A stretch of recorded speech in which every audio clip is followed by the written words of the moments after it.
Hello! Oh my gosh, there's a big old marmot. Oh, I love where I live so much. Oh, there's a giant plane going overhead. Ooh, let's come over this way and see if we can see the marmot. Oh, there he is! Oh, there he is. Hello, friend. Would you like to be on my vlog? Hello, aren't you so cute? If I come down a little bit more, would you scoot? Oh, aren't you adorable? Do you guys see him? Oh, there he goes. Oh, he's a cute little friend. Oh. Oh. Oh my gosh, that's just so adorable. He reminds me of our kitty when she gets hot and lays on the cool pavement. Okay, well, hopefully that came through the video. It's a good way to start talking about my next topic. So my next topic that we're going to talk about is some of the shifts that you see in your body when you do any kind of a cleanse, a break, a pause. So, you know, whether this is a colon cleanse or a juice fast or just cutting out meat or doing raw, or, you know, anything that pauses your normal behavior, if you will. So our organs of elimination. So our skin is the biggest one. So you could get really sweaty. You could become red. You could smell really bad. Your armpit, other organs, you know, your poo could smell extra bad, your pee could smell extra bad. It could be really different colors than normal. Your eyes could exude a lot of goo. Our tongues are a really big area to look a lot, and same with naturopaths and things like that, because you can see the state of your health when you look at people's tongues. So a tongue that's in a healthy person is very pink and normal looking, like you would think of a tongue would look. When you get really toxic, your tongue can become really white and cracked, and all sorts of other things that can happen to it. So that's a thing. What else? When we're detoxing, we can get a lot of flu-like symptoms. You can get a lot of headaches. Typically, again, these symptoms last, well, the ones that are flu-like can last for, you know, the first 3 days are typically the hardest when you're starting something new. So things like headaches, nausea, dizziness,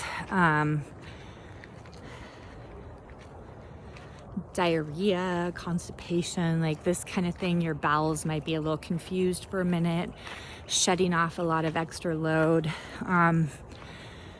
So yeah, your skin may also get really dry, like cracked even. I'm out of shape. Walking up a hill. Ooh, isn't it pretty back there? Love Spokane this time of year. Love everywhere in the spring. So, a few things to know. When you start any kind of a shift, drink water.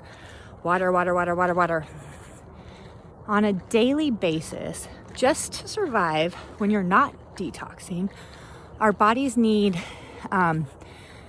half our body weight in ounces every day, just to supply our body with water.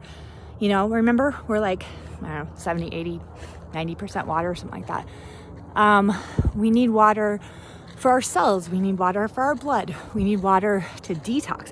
We need water in order to bind toxins and take them out of our body. So when you're detoxing, it's especially important.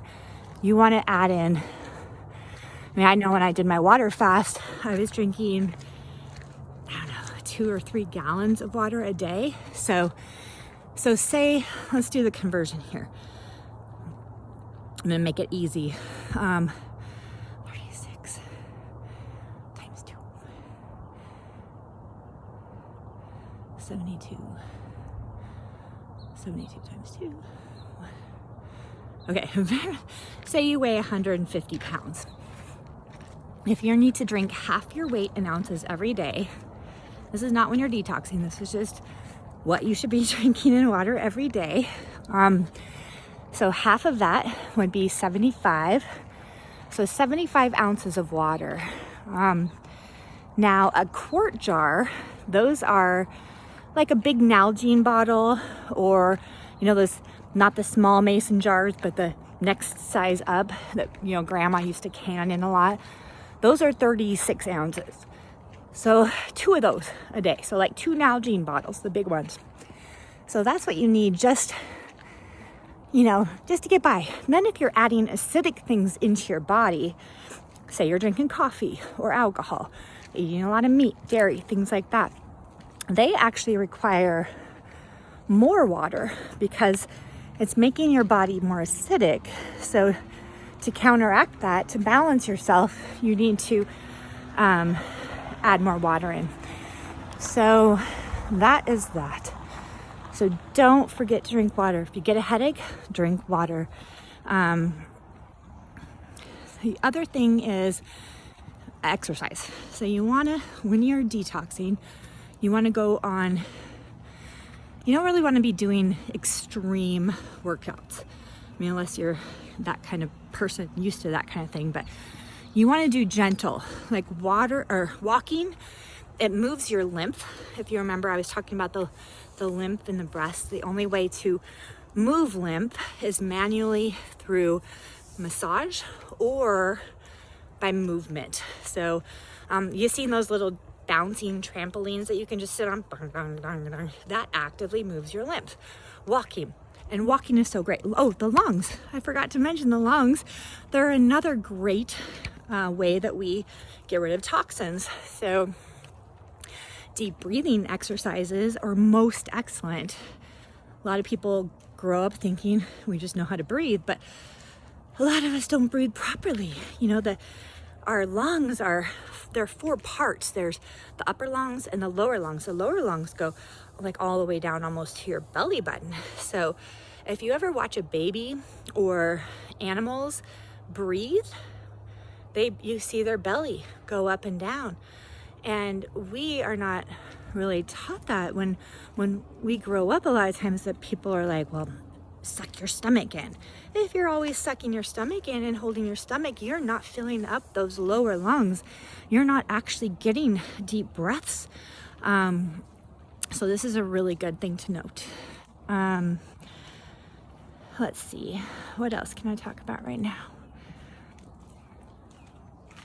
A few other great things when you're detoxing and you have symptoms. Hot, cold showers. So we all like hot showers, but a great way to move the toxins through your body at a very rapid rate is to do hot, cold showers. Let's see. So you would get into the shower, you would do, your typical things in the shower, and you would then have the water up as high as you possibly can without burning yourself. That's not good. And then you would turn the water as cold as you can, for as long as you can. So this is what I typically do. I get in hot.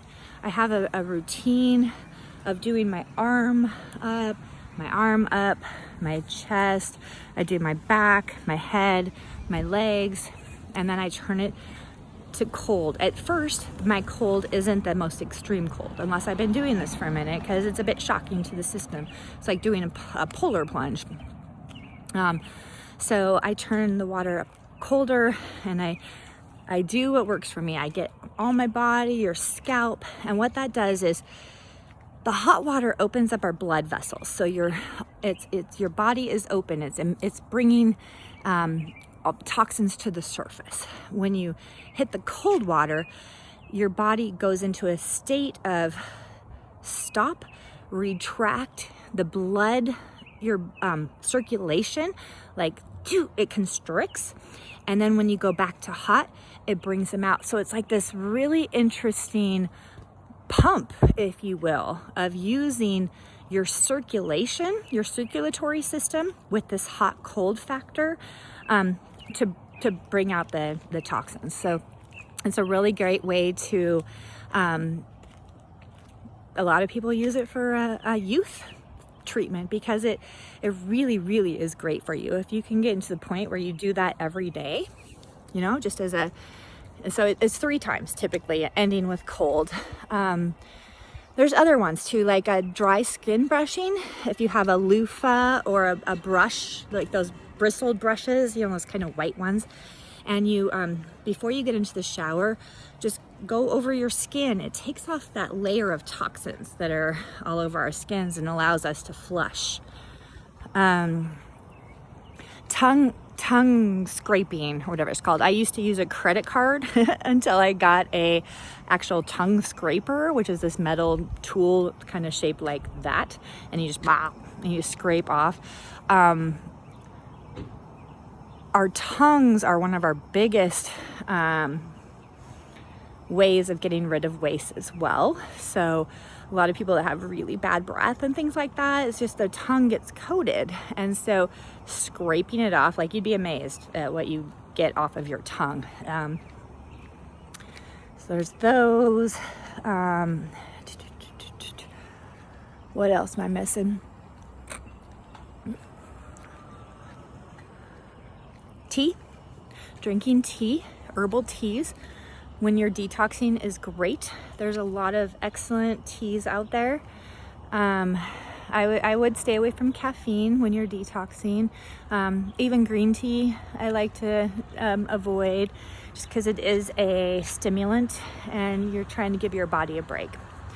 So one thing to note is that the way our body works when it's storing toxins, so the main, like I said, the main areas of elimination, skin, things like that. But our liver is the one of the biggest ways that we process toxins. So alcohol, meats, things like that. Do you know when you eat any kind of a carb, like a grain, rice, oats, things like that, it's actually processed in your liver and it's instantly converted to sugar in our system. And that's why people that are diabetic, hi sweetie, have a harder time with that. So when our bodies, if they're lean and healthy, are able to process things. But once we hit a point where we start adding on weight, say, our body stores toxins and excess things that our liver and our body can't process in fat cells. It's a protective mechanism. It's like one of the Avenger movies where they put like an invisible shield around something and kind of hide it away because they're trying to save us. So this is how that kind of buildup happens. Now, some of the worst places that are the most dangerous is our belly. If you have fat layers building up around your midsection, like beer bellies on men, and beer bellies on women too, but you know, I'd rather see somebody with big old legs or big old booty or big old arms, you know, because that's not dangerous. But what happens with the right around the middle, that's where all of our vital organs are. So these start to get coated with fat cells and can be really dangerous. It can lead to a lot of health issues. So if you are experiencing any of these conditions, much like I am right now, this is a really, really great time to stop and be like, maybe it's a good time for me right now to do a cleanse. So I kind of feel like that maybe all I can think about in this conversation, and I'll look forward to talking to you all later with a little bit more info. I look forward to joining me on my journey. And all right, peace out.